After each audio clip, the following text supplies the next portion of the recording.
ಸ್ನೇಹಿತರೆ, ಮೀಡಿಯಾ ಮಾಸ್ಟರ್ಸ್ಗೆ ಸ್ವಾಗತ ಸುಸ್ವಾಗತ. ಗೆಳೆಯರೆ, ಮೊನ್ನೆ ಬಾಲಿವುಡ್ ನಟ ಸೈಫ್ ಅಲಿ ಖಾನ್ ಮೇಲೆ ನಡೆದ ಹಲ್ಲೆ ಪ್ರಕರಣದ ಆರೋಪಿಯನ್ನು ಮುಂಬೈ ಪೊಲೀಸರು ಬಂಧಿಸಿದ್ದಾರೆ. ಅವನು ಬಾಂಗ್ಲಾದೇಶದ ಮೂಲದವನಿರಬೇಕು ಅಂತ ಶಂಕಿಸಲಾಗ್ತಾ ಇದೆ. ಬಾಂಗ್ಲಾದಿಂದ ಅಕ್ರಮವಾಗಿ ಗಡಿ ದಾಟಿ ಬಂದಿದ್ದ ಆರೋಪಿ ಇಲ್ಲಿಗೆ ಬಂದ ನಂತರ ತನ್ನ ಹೆಸರನ್ನು ಬದಲಿಸಿಕೊಂಡಿದ್ದ. ಕಳವು ಮಾಡೋ ಉದ್ದೇಶದಿಂದ ಬಾಲಿವುಡ್ ನಟನ ಮನೆ ಪ್ರವೇಶಿಸಿದ್ದ ಅಂತ ಪೊಲೀಸರು ಹೇಳ್ತಾ ಇದ್ದಾರೆ.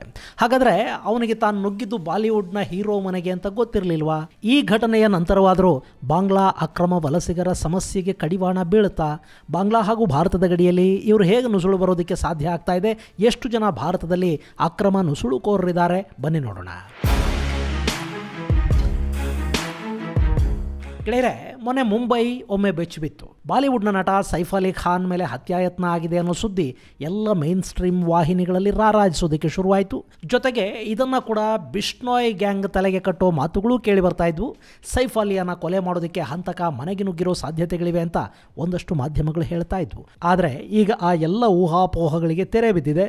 ಆರೋಪಿಯನ್ನು ಮುಂಬೈ ಪೊಲೀಸರು ಥಾಣೆ ಸಮೀಪದ ಹೀರಾನಂದಾನಿ ಎಸ್ಟೇಟ್ನ ಲೇಬರ್ ಕ್ಯಾಂಪ್ನಿಂದ ಬಂಧಿಸಿ ಕರ್ಕೊಂಡು ಹೋಗಿದ್ದಾರೆ. ಪ್ರಾಥಮಿಕ ತನಿಖೆ ಕೂಡ ಒಂದು ಹಂತಕ್ಕೆ ಮುಗಿದಿದೆ. ಅವನ ಹೆಸರು ಮೊಹಮ್ಮದ್ ಶರೀಫುಲ್ ಇಸ್ಲಾಂ ಶಹಜಾದ್ ಅಂತ ಪೊಲೀಸರು ಹೇಳ್ತಾ ಇದ್ದಾರೆ. ಅಷ್ಟೇ ಅಲ್ಲ, ಅವನು ಬಾಂಗ್ಲಾದೇಶದ ಅಕ್ರಮ ವಲಸಿಗ ಅನ್ನೋ ಮಾಹಿತಿಯನ್ನು ಕೂಡ ಹೊರ ಹಾಕ್ತಾ ಇದ್ದಾರೆ. ಗೆಳೆಯರೆ, ಅವತ್ತು ಏನಾಯ್ತು ಅಂದರೆ, ಬಾಂದ್ರಾದಲ್ಲಿನ ಸೈಫ್ ಅಲಿ ಖಾನ್ ಮನೆಗೆ ಈ ಆರೋಪಿ ನುಗ್ಗಿದ್ದಾನೆ. ರಾತ್ರಿ ಎಲ್ಲರೂ ಮಲಗಿರೋ ಹೊತ್ತಲ್ಲಿ ಸೈಫ್ ಮಕ್ಕಳ ಕೋಣೆಯ ಬಳಿ ಸ್ವಲ್ಪ ಗದ್ದಲ ಕೇಳಿ ಬಂದಂತಾಗಿದೆ.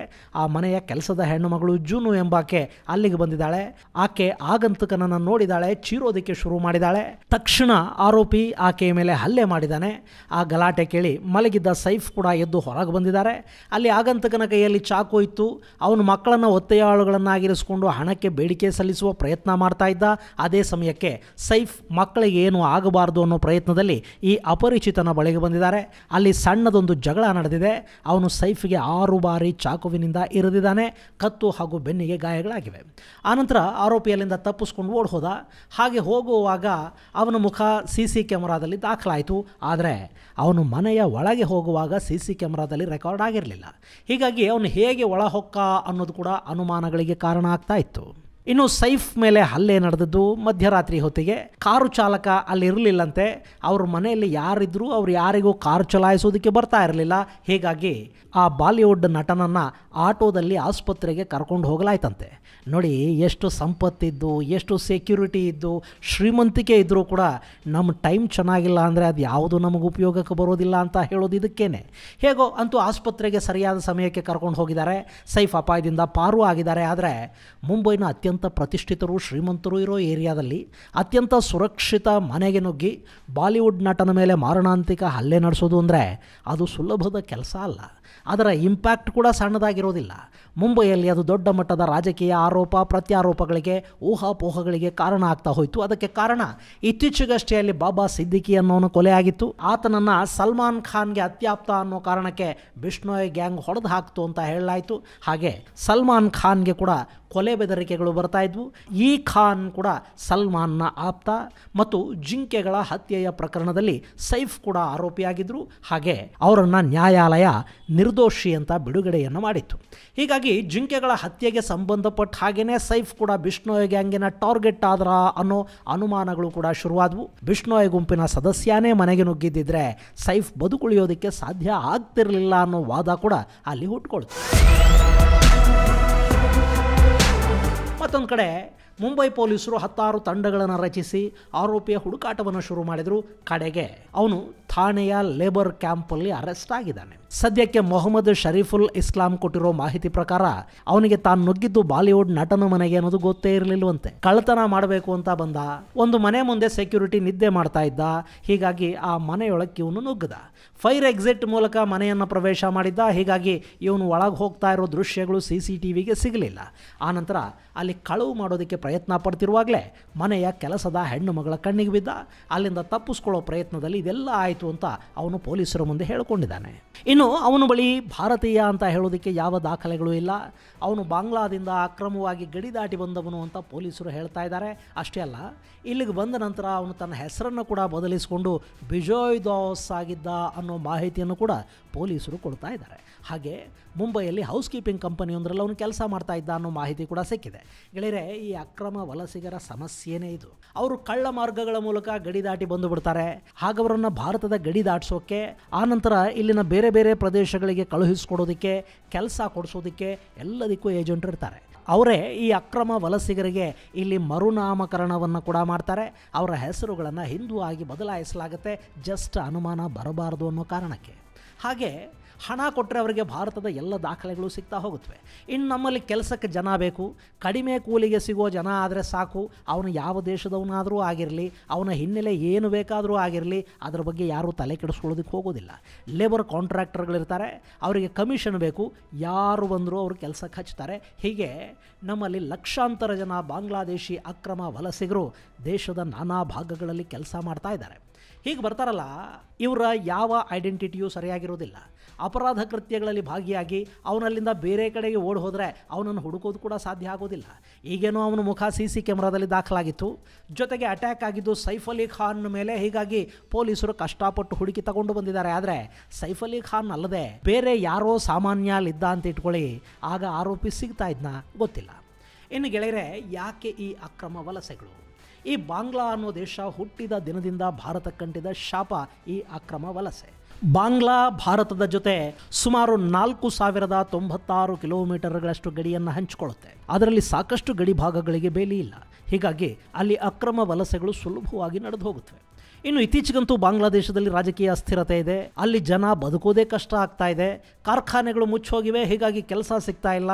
ಇದು ಅಕ್ರಮ ವಲಸೆಗಳ ಪ್ರಮಾಣವನ್ನು ಮತ್ತಷ್ಟು ಹೆಚ್ಚು ಮಾಡ್ತಾ ಇದೆ.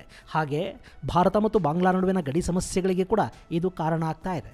ಮೊನ್ನೆ ನೋಡಿ, ಬಾಂಗ್ಲಾ ಗಡಿಯಲ್ಲಿ ಸ್ಮಗ್ಲಿಂಗ್ಗೆ ಪ್ರಯತ್ನ ಪಡ್ತಿದ್ದ ತಂಡವೊಂದರ ಮೇಲೆ ನಮ್ಮ BSF ಯೋಧರು ಗುಂಡು ಹಾರಿಸಿದ್ದಾರೆ. ಮಿಜೋರಾಂ ಗಡಿಯಲ್ಲಿ ಚಿನ್ ನ್ಯಾಷನಲ್ ಫ್ರಂಟ್ ಉಗ್ರ ಸಂಘಟನೆಯ ಸದಸ್ಯರು ಬಾಂಗ್ಲಾದೇಶದ ಮೂಲಕ ಅಕ್ರಮವಾಗಿ ಆಯುಧಗಳನ್ನು ಸ್ಮಗ್ಲ್ ಮಾಡ್ತಾ ಸಿಕ್ಕಿಬಿದ್ದಿದ್ದಾರೆ. ಅದರಲ್ಲಿ ಚಿನ್ ನ್ಯಾಷನಲ್ ಫ್ರಂಟ್ನ ಹಿರಿಯ ಕಮಾಂಡರ್ ಒಬ್ಬ ಕೂಡ ಅರೆಸ್ಟ್ ಆಗಿದ್ದಾನೆ ಅಂತ ಹೇಳಲಾಗ್ತಾ ಇದೆ. ಅವರ ಬಳಿ 6 AK-47 ರೈಫಲ್ಸ್ ಮತ್ತು ಸುಮಾರು 10,000 ಲೈವ್ ಗುಂಡುಗಳನ್ನು ವಶಪಡಿಸಿಕೊಂಡಿದ್ದಾರೆ.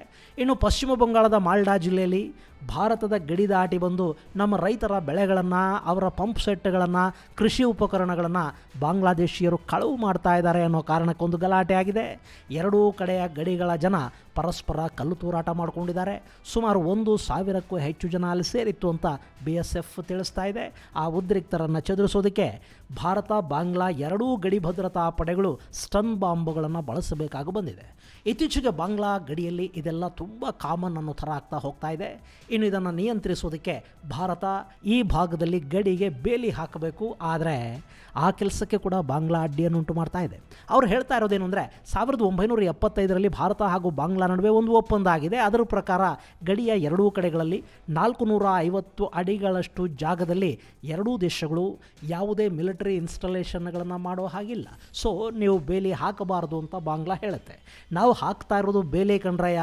ಮಿಲಿಟರಿ ಇನ್ಸ್ಟಾಲೇಷನ್ ಅಂದರೆ ಬಂಕರ್ಗಳ ನಿರ್ಮಾಣ, ಆರ್ಟಿಲರಿಗಳನ್ನು ತಂದು ನಿಲ್ಲಿಸೋದು, ರಾಕೆಟ್ಗಳನ್ನು ಸೆಟ್ ಮಾಡೋದು, ಇದನ್ನು ಮಿಲಿಟರಿ ಇನ್ಸ್ಟಾಲೇಷನ್ ಅಂತಾರೆ ಅಂತ ಭಾರತ ಬಾಂಗ್ಲಾಗೆ ಹೇಳ್ತಾ ಇದೆ. ಆದರೆ ಅವರು ಭಾರತಕ್ಕೆ ಬೇಲಿ ಹಾಕೋದಕ್ಕೆ ಬಿಡಬಾರ್ದು ಅಂತ ನಿರ್ಧಾರ ಮಾಡಿದ್ದಾರೆ.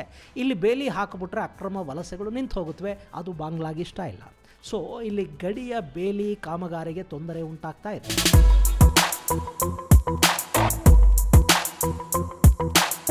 ಇನ್ನು ಭಾರತದ ಆಡಳಿತ, ಅವರಂತೂ ಅವಕಾಶ ಸಿಕ್ಕಾಗಲೆಲ್ಲ ನೆಹರು ಚೈನಾ ವಿಷಯದಲ್ಲಿ ಹಂಗೆ ಮಾಡಿದರು, ಪಾಕಿಸ್ತಾನದ ವಿಷಯದಲ್ಲಿ ಹಿಂಗೆ ಮಾಡಿದರು ಅಂತ ಹೇಳ್ತಾ ನೆಹರುಗಿಂತ ಕಡೆ ಅನ್ನೋ ಹಾಗೆ ಬಾಂಗ್ಲಾ ಪಾಕಿಸ್ತಾನಗಳ ಜೊತೆ ವರ್ತಿಸ್ತಾ ಇದ್ದಾರೆ. ಬಾಂಗ್ಲಾ ಅನ್ನೋ ಅಂಗೈಯಾಗಲಾದ ದೇಶಕ್ಕೆ ಜೋರಾಗಿ ಒಮ್ಮೆ ಗದರುವ ತಾಕತ್ತನ್ನು ಕೂಡ ಭಾರತ ತೋರಿಸ್ತಾ ಇಲ್ಲ. ಬದಲಿಗೆ ಅಕ್ಕಿ ಕೊಡುತ್ತೆ, ನೇಪಾಳದಿಂದ ಕರೆಂಟ್ ತಗೊಳ್ಳೋದಕ್ಕೆ ತನ್ನ ಗ್ರಿಡ್ಗಳನ್ನು ಬಳಸ್ಕೊಳ್ಳೋದಕ್ಕೆ ಬಿಡುತ್ತೆ. ಇವ್ರಿಗೆ ಏನಾಗಿದೆ ಅನ್ನೋದೇ ಗೊತ್ತಾಗ್ತಾ ಇಲ್ಲ. ಗೆಳೆಯರೆ, ಯಾವುದೇ ದೇಶಕ್ಕೆ ಅಕ್ರಮ ವಲಸೆ ಅನ್ನೋದಿದೆ ನೋಡಿ, ಅದೊಂದು ದೊಡ್ಡ ಶಾಪ. ಅಕ್ರಮವಾಗಿ ಗಡಿ ದಾಟಿ ಬರೋ ಜನ ಇಲ್ಲಿನ ಡೆಮೋಗ್ರಫಿ ಬದಲಾವಣೆಗೆ ಕಾರಣ ಆಗ್ತಾರೆ. ಅಂದರೆ ಜನಾಂಗೀಯ ಅಸಮತೋಲನಕ್ಕೆ ಅವರು ಕಾರಣ ಆಗ್ತಾರೆ.